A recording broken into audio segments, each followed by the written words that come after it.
All right. Good morning, everyone. I want to thank everybody for joining us here today at HMCS Discovery. My name is Patrick Weiler. I'm the Member of Parliament for West Vancouver, Sunshine Coast, Sea to Sky Country, and I'm very pleased to be your host for today's important announcement. And I'm very grateful to greet you from the ancestral and unceded territories of the Musqueam, Squamish, and Tsleil-Waututh nations that have stewarded these lands and waters since time immemorial. But before we get started with today's announcement, I'd like to encourage you to help share the good news with all Canadians on social media with the hashtag Oceans Protections Plan. So feel free to take photos as well, and I believe there may even be some more opportunities to take some photos with the Canadian Coast Guard hovercraft after the event. But before going any further, I would like to introduce Squamish Nation Council spokesperson, Sukwalia, who will start our event off in the right way with a greeting.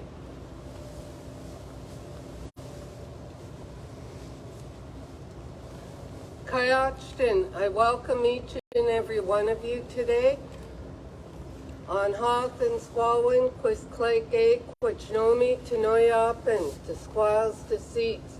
I welcome each and every one of you today to our ancestral traditional territory of Quetzats. And Sequalia, Quishaman Sna. Sequalia is my ancestral name. Anwanik, Queen Sna. I'm also known as Anwanik. And Sequalia, who my namesake, actually lived on the island here, now known as Stanley Park at Hoy Hoy. And it's known as Lumberman's Arch now, is where her longhouse was. So it's a real honor to stand here today and welcome you for this real good announcement that's coming forward in a working relationship and to the families that are going to be speaking, and I welcome you. And just want to say that we need to come together, especially for the waters, air, and the Mother Earth, and be able to stand and work together to hold each other up for the present and future generations. So an initiative that's being worked on here can only move forward in a successful way when we work together and have meaningful relationships that are action and not just words on paper.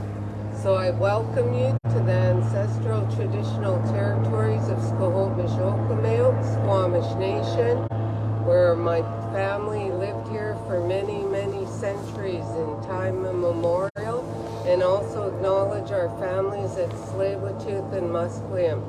So I raise my hands to you and ask Creator and ancestors to let us have a Yetwan Halt Zaytzop, an excellent work today. Tama Quitsi Snachum. Those are my words.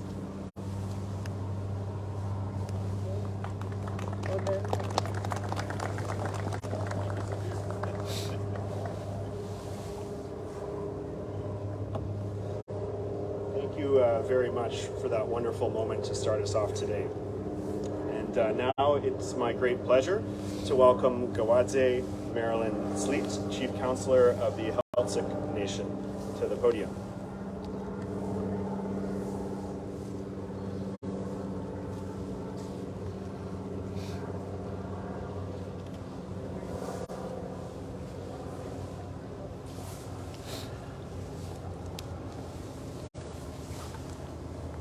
Good morning, ministers and invited guests. My name is Gawajit Marilyn Sleet, Chief Counselor of the Heiltsuk Tribal Council. I want to thank you for coming out this morning as we discuss the continuing importance of Indigenous partnerships in the implementation of Canada's Ocean Protection Plan. Before I start, I want to thank Savalia for her blessing this morning, and thank the Squamish Nation and the Tsleil-Waututh for allowing us to, and the Musqueam for allowing us to do this work here at Mexico.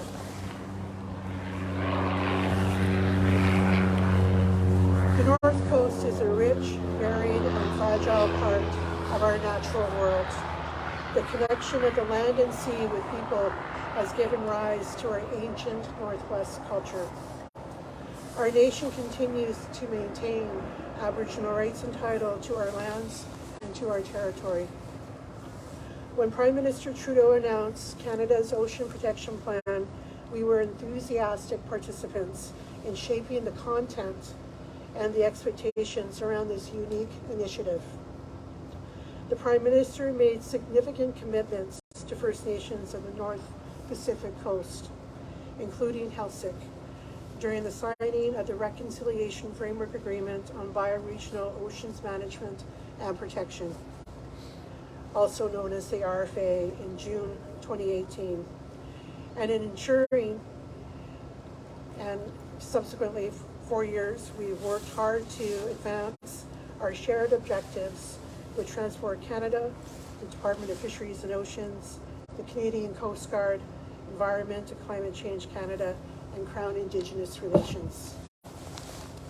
This has been challenging work, which has often required federal officials to bring fresh lens to looking at the issues we are working on together. I think both sides have learned a lot through this experience.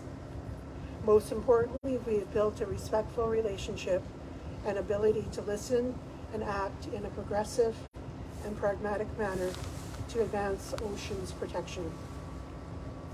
At the regional level, the themes we've worked hardest on together are building collaborative governance, management, and reconciliation, and detailing a world-leading shipping, marine safety, and incident response system to protect ocean ecosystems and coastal communities.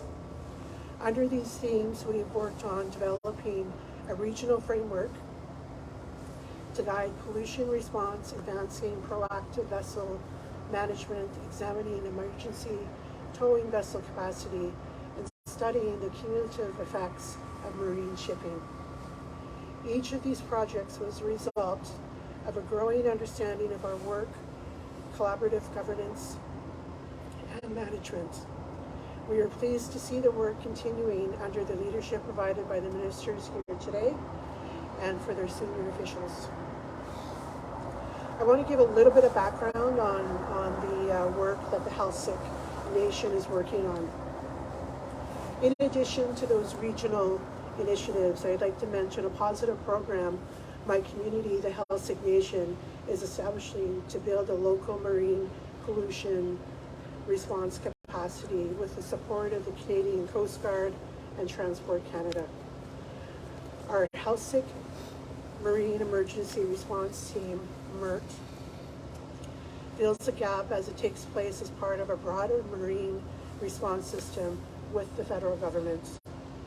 And many of you may recall the American-owned tug and articulated barge, known as the Nathan E. Stewart, operated by the Kirby Corporation, that ran aground in Helsik territory on October 13th, 2016.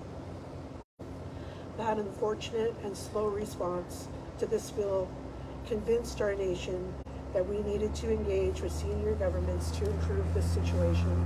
There's been a lot of work and a lot of discussion and collaboration since the spill that brought us to this day. We engaged with senior officials both here in BC and in Ottawa, and we were pleased to sign a memorandum of understanding with Transport Canada and the Coast Guard in March 2021, focused on establishing a collaborative and comprehensive approach to expanding response and oceans protection on the central coast of British Columbia. After years of relationship building and the development of a shared understanding of our community's plan and vision, I am pleased to report that we have now agreed to fully implement and define our Helsik Emergency Response Team. The Canadian Coast Guard is providing $5 million to provide this development as we pilot what community-based oil spill response looks like on the Central Coast. The training and equipping of our Helsinki Marine response team will provide a more robust and integrated marine response for the Central Coast. I want to thank Minister Murray and her officials at the Coast Guard and Minister Alghabrah, his officials at Transport Canada, for working with us to realize the importance of our vision. I hope that these remarks left you with the understanding of how challenging building new partnerships can be, but more importantly, an appreciation of how significant the investment of time and resources can be moving toward a better Canada. I believe the work we are doing here in BC with the Oceans Protection Plan is a real living example of how reconciliation looks like. We are committed to continuing to do the hard work of demonstrating how federal departments can work in partnership with Indigenous peoples to build a safer, more inclusive Canada. I'm standing here today with members of my community, Saul Brown, and elected leader Louisa Housty-Jones. And the work that we're doing in our community in collaboration with Canada is very important. It takes a lot of time, a lot of energy, and a lot of persistence. And we're really pleased to be here today around the announcement of our MERT training. We know that this is something, it's a start for us, and we're taking that pragmatic and phased approach. So we're pleased to be able to announce this initial phase by accident.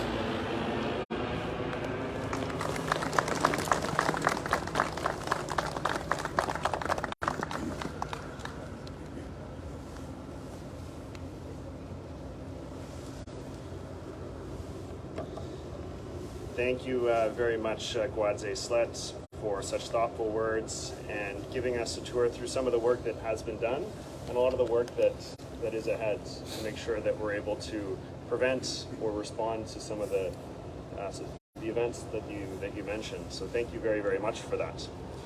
But at this point, I'd like to turn the microphone over to my esteemed colleague, the Minister of Transport, the Honorable Omar Alghabrah, for this important announcement about the government's actions to protect our oceans. Over. Good morning. Let me just take a moment to say that up above us is the Dash 7 Transport Canada National Air Surveillance Program. Part of their job is which is part of the Ocean Protection Plan, to ensure the safety of our oceans and our coastlines, and this is part of what they do. They keep surveying the coastlines, making sure that vessel traffic is safe, keeps an eye on whale presence and other type of environmental flags that need to be, the government needs to be alerted with. So it's great to see them in action. Again, Patrick, thank you very much for that introduction. I'm pleased to be here with my colleagues and friends, Minister Murray, Minister Wilkinson, Talib, Noor Mohammed, Member of Parliament, and also Chair of our Pacific Caucus. And I know several of our colleagues would have liked to be with us today, and they send all of you their regards. I also want to thank Chief Slet for making the journey here from Bella Bella to join us. In 2016, we launched the Oceans Protection Plan, the largest investment Canada has ever made to protect our oceans and keep our coastlines clean. Since then, we've reopened Coast Guard stations, including the Kids Base here in Vancouver, and protected hundreds of endangered species. Here in Vancouver, I don't have to tell you why it's so important to keep our waters safe and clean for the communities and the ecosystems that depend on them. During the first phase of the Oceans Protection Plan, we launched over 50 initiatives and completed more than 300 projects to protect our coastlines across the country. And earlier this past summer, I joined Prime Minister Trudeau on Bowen Island to announce the renewal and expansion of the Oceans Protection Plan. The Oceans Protection Plan has done a lot here in British Columbia. Le Plan de Protection des Océans a fait beaucoup. We built new search and rescue stations in Victoria, Hartley Bay, and Tassis. We've restricted oil tankers along the north coast to protect our vulnerable marine environments. And we've developed technology in the Salish Sea, Vancouver Harbor, and the Lower Fraser River to keep boats safe as they navigate our waters. These are just few examples of actions we've taken to make shipping safer, better protect marine ecosystems, and improve our marine emergency response on the West Coast. But a lot has changed since the Oceans Protection Plan was first launched in 2016. Right here, in this very location. The pandemic, climate change, global supply chain issues are posing new challenges to our marine environment and industry. And as we move into our recovery from the COVID-19 pandemic, Canadians expect a safe and efficient marine safety system. And that brings us to today's announcement. I'm excited to announce that we are investing over $1.2 billion to support 29 new and existing initiatives as part of the next phase of the Oceans Protection Plan. These measures will strengthen and improve partnership and develop more robust marine emergency preparedness and response system. And when it comes to partnerships, working with Indigenous peoples, coastal communities, industry, and academics have been the cornerstone of the Oceans Protection Plan. In fact, through this collaboration, Indigenous peoples and coastal communities are playing a crucial role in keeping their traditional waterways and coastlines safe. Together, we developed the Enhanced Maritime Situational Awareness Initiative to improve safety on the water with 13 First Nation partners nationally. And we are training our next generation of marine workers by supporting over 750 students, including Indigenous peoples and Northerners, find jobs in the marine industry.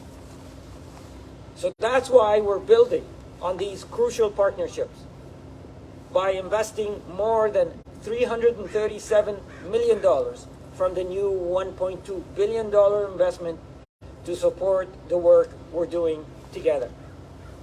This investment will specifically offer new opportunities for Indigenous peoples and coastal communities to play a more meaningful role in marine emergency response and partner in decision-making with our government.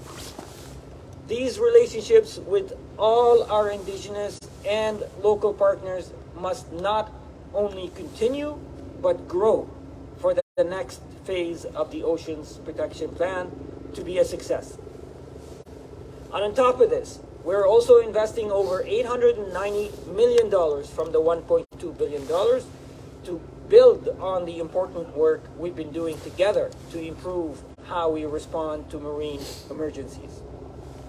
This investment will help us develop a more robust pollution response system to keep our waters clean, develop a national network of trained emergency responders that include multiple levels of government, Indigenous peoples, and coastal communities to strengthen marine emergency response, especially in remote communities, and advance science to protect the environment during the cleanup and recovery of a potential spill.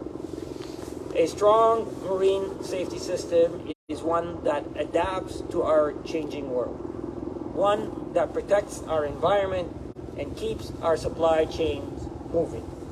That's exactly what this investment will do. So today's announcement is great news for Indigenous and local communities, great news for our environment, great news for all Canadians. Thank you.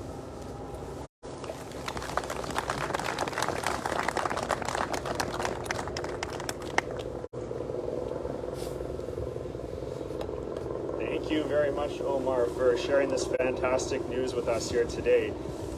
Indeed, it's great news for Canadians, especially those who live and rely on coastal or inland waterways, and wonderful news for the advancement of our relationship with Indigenous partners and communities across the country. But we know this program is not just a Transport Canada program, and I do appreciate you coordinating the flight overhead here today, Omar. But this is a really important program that crosses a number of different ministries. So at this point, I'd like to hear a few words from our Minister of Fisheries, Oceans and Canadian Coast Guard, the Honourable Joyce Murray.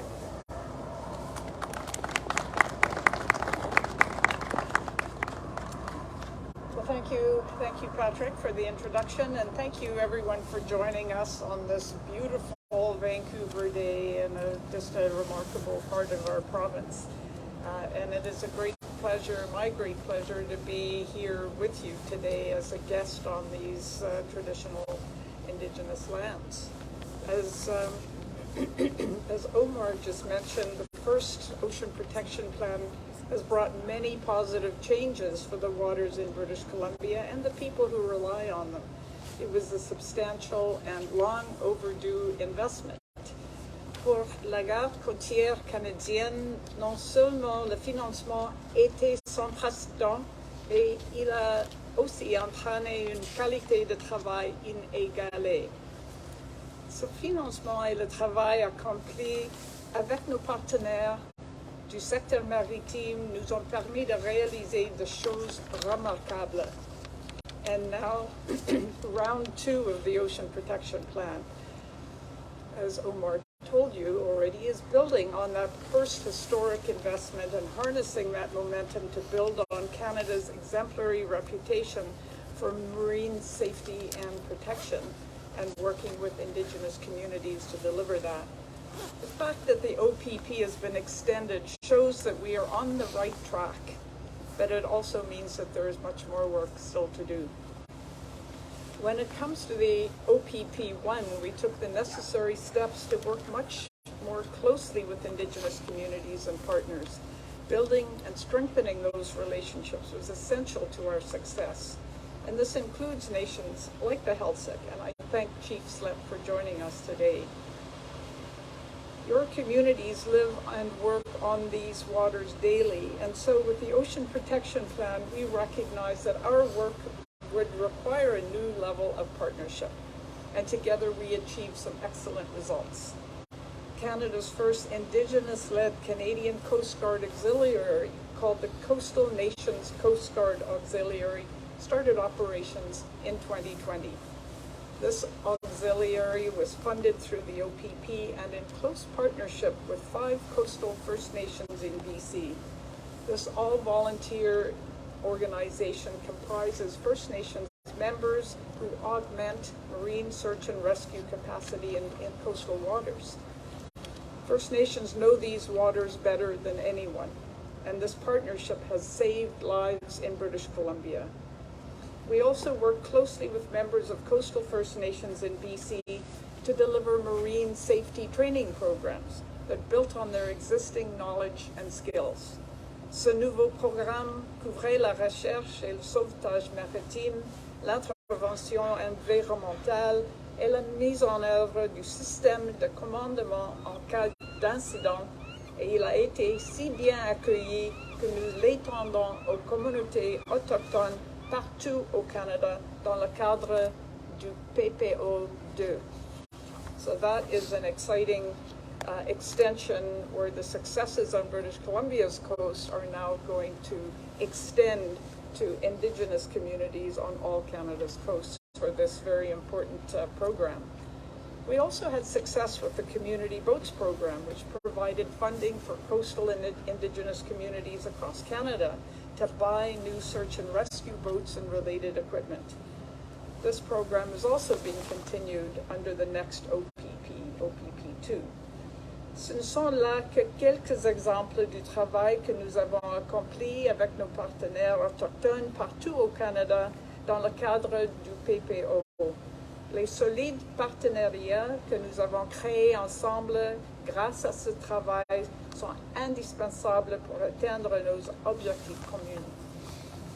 Under the first phase of the OPP, we had some big successes when it comes to strengthening how the Canadian Coast Guard can respond to marine incidents.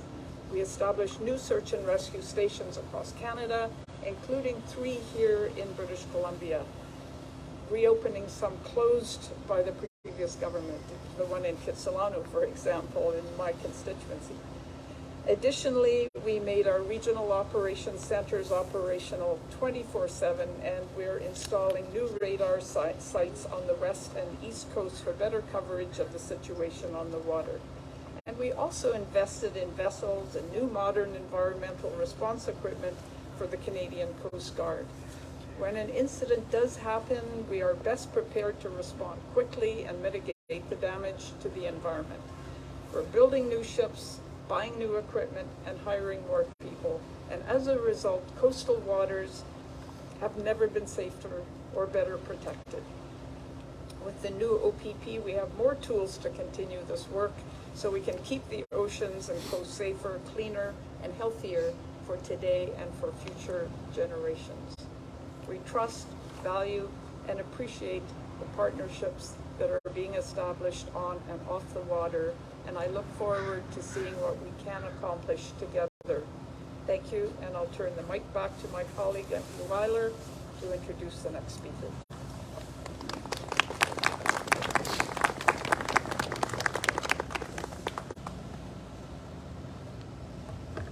Merci beaucoup, Madame la Ministre, pour partager les nouvelles de l'annonce aujourd'hui. We're all very happy to be here today to hear about the great work that will be done through the next phase of the Oceans Protections Plan. But at this point, I'd like to turn the floor over to someone who was the former Minister of Fisheries, Oceans and the Coast Guard, the current Minister of Natural Resources, the Honourable Jonathan Wilkinson, to give a few remarks.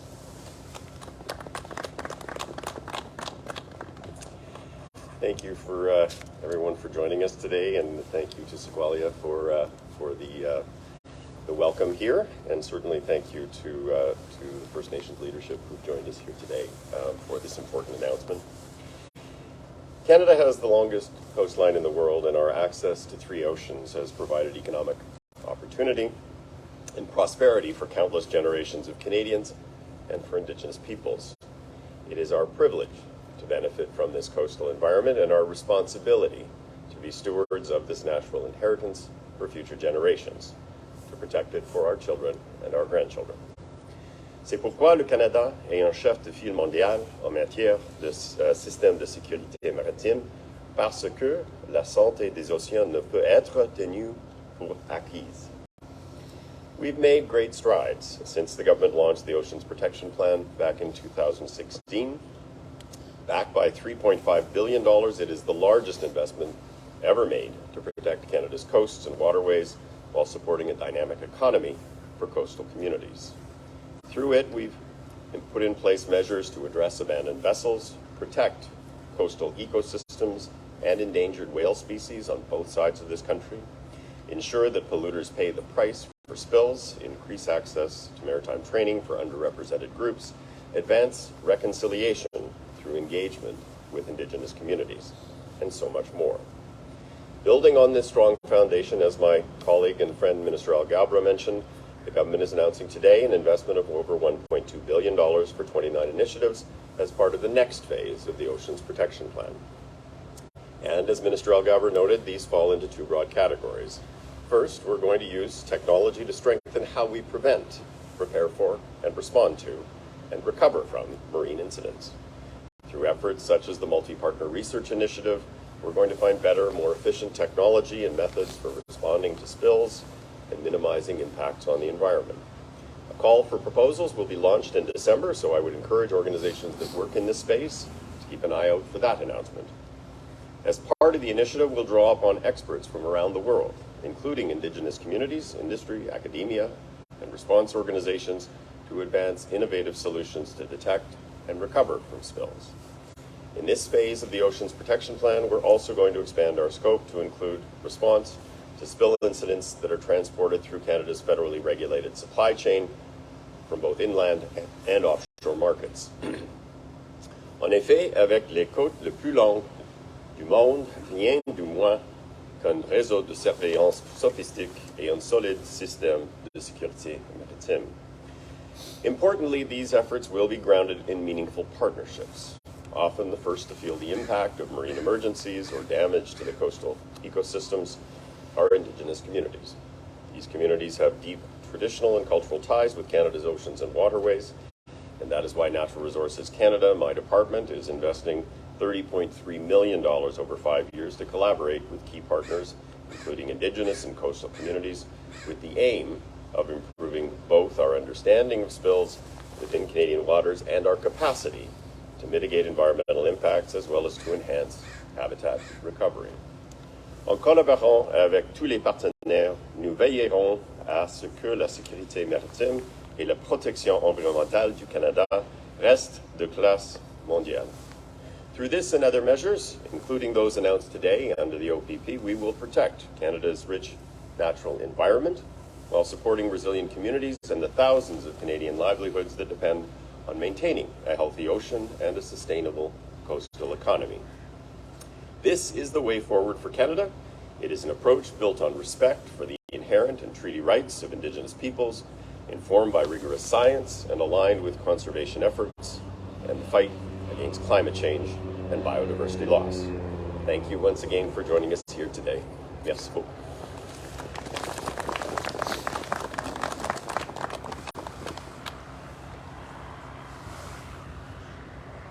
Thank you very much, Minister Wilkinson, for your thoughtful remarks today. And at this point, I'd like to introduce the President of the Nanawakolis Council, Mr. Dallas Smith, to provide us with a few remarks.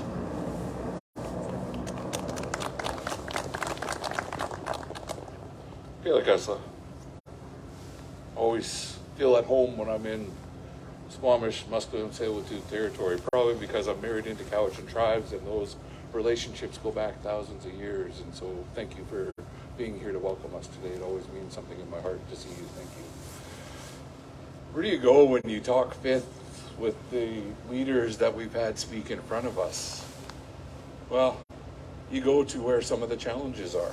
It's easy to talk about the investment, and we're appreciative of it. I think it's a long time coming.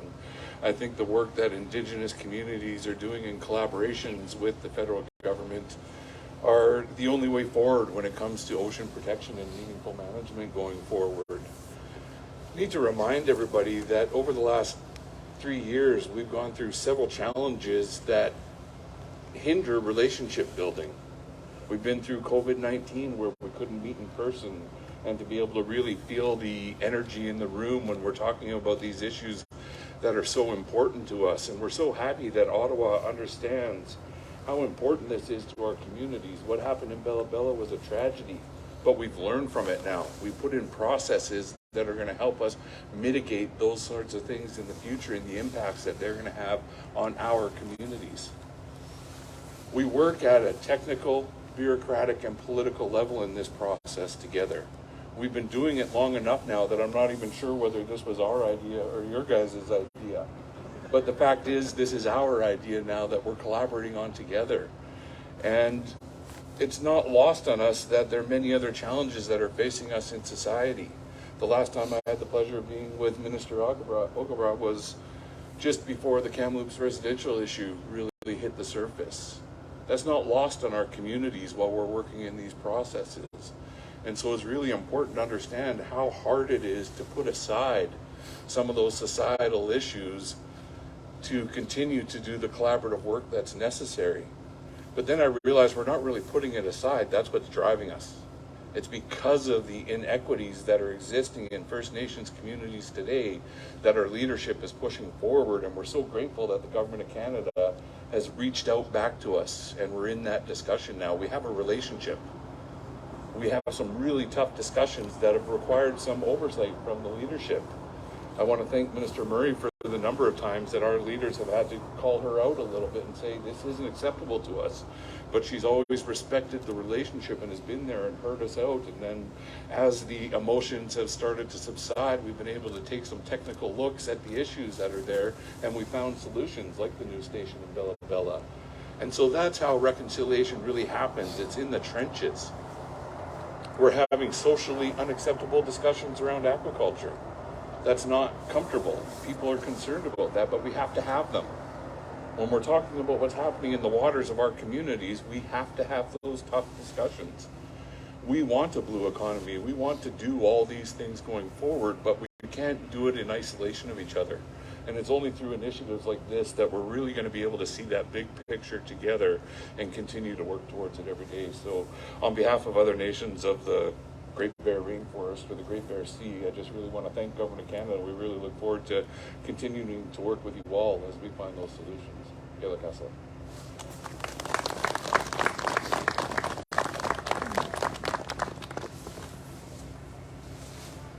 Well, thank you very much, Mr. Smith, for those very heartfelt and thoughtful comments. And on that wonderful note, I will now invite Nadine Ramadan, the Minister's Press Secretary and Communications Advisor, to moderate the question and answer session. Thank you. We'll now begin with the question and answer portion of this event. It'll be one question and one follow-up per reporter. Nous allons maintenant commencer avec une période de questions et réponses. C'est une question et une suivi par journaliste, and you can use the mic over here. Do we have a first question? I do. Yeah.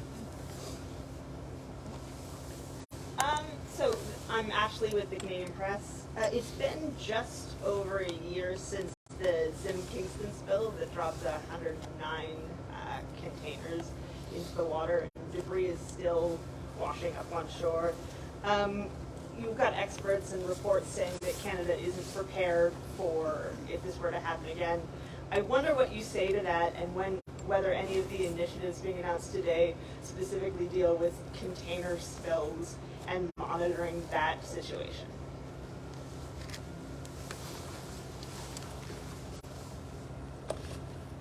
Well, thanks for that question. And the Ocean Protection Plan 1.0 was critical in putting in place some of the measures that allow us to respond so quickly to the Zim Kingston incident. For example, the ship that was in waters nearby that could tow the Zim Kingston to where it was then docked.